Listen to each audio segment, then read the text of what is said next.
ਤੁਹਾਡੀ ਪੇਸ਼ੇ ਖਿਦਮਤ ਇੱਕ ਸੁਪਨਾ। ਸੁਪਨਾ ਕੀ ਹੈ ਕਿ ਸੀਨ ਸੁੱਤਿਆਂ ਸੁਪਨਾ ਨਜ਼ਰ ਆਇਆ। ਕੀ ਸੁਪਨਾ ਨਜ਼ਰ ਆਇਆ? ਉਹ ਮੇਰੇ ਮਗਰ ਪਿਆ ਇੱਕ ਸ਼ੇਰ ਹੈ ਸੀ, ਅੱਗੇ ਦੌੜਿਆ ਤੇ ਖੂਹ ਨਜ਼ਰ ਆਇਆ, ਜਿਸ ਤੇ ਉੱਗਿਆ ਕਾ ਚੁਫੇਰ ਹੈ ਸੀ। ਫੜਕਾ ਨੂੰ ਲਮਕਦਾ ਖੂਹ ਅੰਦਰ, ਹੇਠ ਸੱਪ ਬੈਠਾ ਮੂੰਹ ਖਲੇਰ ਹੈ ਸੀ, ਤੇ ਚੂਆ ਕੁਤਰਦਾ ਕਾ ਹਦੈਤੁੱਲਾ, ਲੱਗੀ ਮਾਖਿਓ ਮੂੰਹ ਦੇ ਨੇੜ ਹੈ ਸੀ। ਇਸੇ ਸ਼ੇਰ ਦਾ ਇੱਕ ਜਵਾਬ ਵੀ ਲਿਖਿਆ ਤੋ ਇਨਸਾਨ ਦੀ ਜ਼ਿੰਦਗੀ ਤੇ ਮੌਤ ਦੀ ਗੱਲ ਹੈ।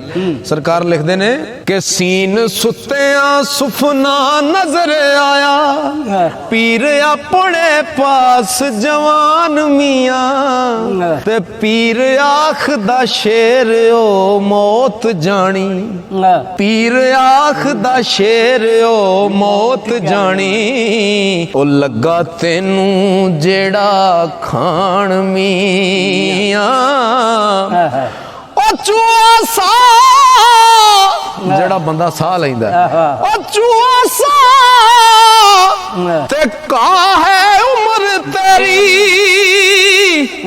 ਲੱਗਾ ਜਿਸ ਨੂੰ ਕੁਤਰ ਮਕਾਨ ਮੀਆਂ, ਤੇ ਦੁਨੀਆ ਮਾਖਿਓ ਜਾਣ ਹਦੈਤੁੱਲਾ, ਗਾਫਲ ਹੋ ਲੱਗੋ ਜਿਹਨੂੰ ਖਾਣ ਮੀਆਂ। ਚਾਚਾ ਮੈਨੂੰ ਆਂਦਾ ਵੀ ਤੂੰ ਉਹਦੇ ਕੋਲੋਂ ਲੈਣਾ ਨੋਟ। ਮੈਂ ਕਿਹਾ ਵੀ ਤੇਰੀ ਜੇਬ 'ਚ ਨਾ ਕੁਝ ਜਾਂਦਾ। ਵਾਹ। ਮੈਂ ਕਿਹਾ ਵੀ ਜੇਬ 'ਚ ਕੀ ਜਾਣਾ ਮੇਰੀ 'ਚ, ਮੇਰੇ ਤੇ ਅੰਦਰ ਉਹ ਵੜ ਗਿਆ। ਹੋਰ ਕੀ ਕਰ ਹੈ ਗੱਲ ਇਹ ਵਾ ਵੇਖ, ਇਹ ਨਹੀਂ ਬਲਾਲ, ਇਹ ਵਾ ਪਿਆਰ, ਬੈਲਾਂਸ ਪਿਆਰ ਬੇਲਾਂਸ।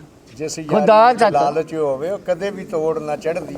ਨਹੀਂ ਸਾਰੀ ਦੁਨੀਆ ਹੈ, ਮੇਰੇ ਨਾਲ ਹੀ ਕਿਉਂ ਹੈ ਪਿਆਰ? ਨਹੀਂ ਮੇਰੀ ਗੱਲ ਸੁਣ, ਤੇਰੇ ਕੋਲੋਂ ਕੋਈ ਗੱਲ ਨਿਕਲਦੀ ਹੈ ਜਿਹੜੀ ਕਿਸੇ ਟਾਈਮ 'ਚ ਸਾਡੇ ਮੁਰਸ਼ਦ ਨੇ ਦੱਸੀ। ਉਹ ਇਹ ਆਰਫਾਨਾ ਕਲਾਮ ਦੇ ਵਿੱਚ ਜਦੋਂ ਤੂੰ ਪੜ੍ਹਨਾ ਨਾ ਤੇ ਸਾਨੂੰ ਵਿੱਚੋਂ ਕੋਈ ਨਾ ਕੋਈ ਦਾਣਾ ਲੱਭ ਜਾਂਦਾ।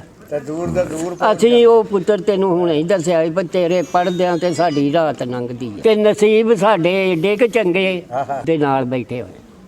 ਵਾਹ ਵਾਹ ਸੁਭਾਨ ਅੱਲਾਹ। ਇਹ